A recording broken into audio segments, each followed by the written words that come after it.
আপু তো মারা গিয়েছে, বাট বাচ্চাটা যাতে অন্তত জানতে পারে যে তার মা সঠিক ছিল নাকি তার বাবা সঠিক ছিল।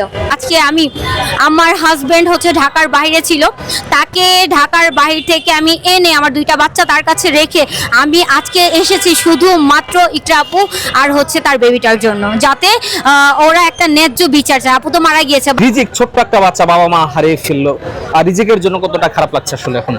আমার মানে আমি কি বলবো, আমার ছোট্ট একটা বাচ্চা আছে সারফারাজ, ওর বয়স হচ্ছে 2 বছর।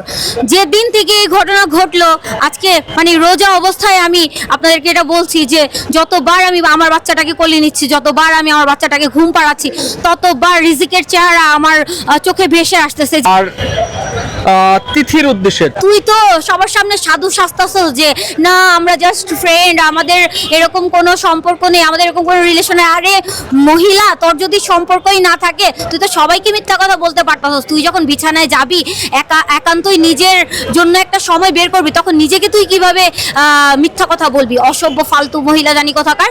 তুই তখন নিজেকে কিভাবে মিথ্যা কথা বলতে পারবি যে আমার জন্য একটা মেয়ে, আমার জন্য একটা বাচ্চার মা মারা গেছে, একটা সংসার নষ্ট হয়ে গেছে?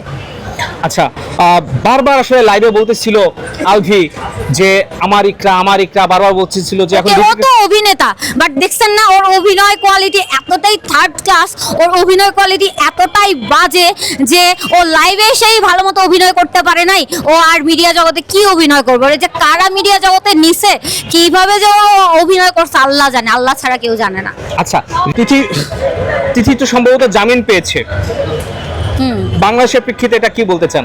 বাংলাদেশের প্রেক্ষিতে আর কি বলবো বলেন ভাইয়া, যে আমাদের বাংলাদেশের আইন তো আমরা ভালো মতোই জানি যে এটাও মানে কি বলবো, দুঃখজনক হলে সত্য, এই যে সম্মেলন হচ্ছে, সংবাদ হচ্ছে, শাস্তি হচ্ছে, আইনের আওতায় নেওয়া হচ্ছে, 2 দিন পরে অন্য একটা টপিকস আসবে, এটা এদিকেই শেষ হয়ে যাবে। ঠিক কি আর বলার আছে? বাট আসলে যদি একজনকে দৃষ্টান্তমূলক শাস্তি দেওয়া হয়, আমাদের দেশে কিন্তু এই অপরাধগুলো অনেকাংশে কমে যাবে।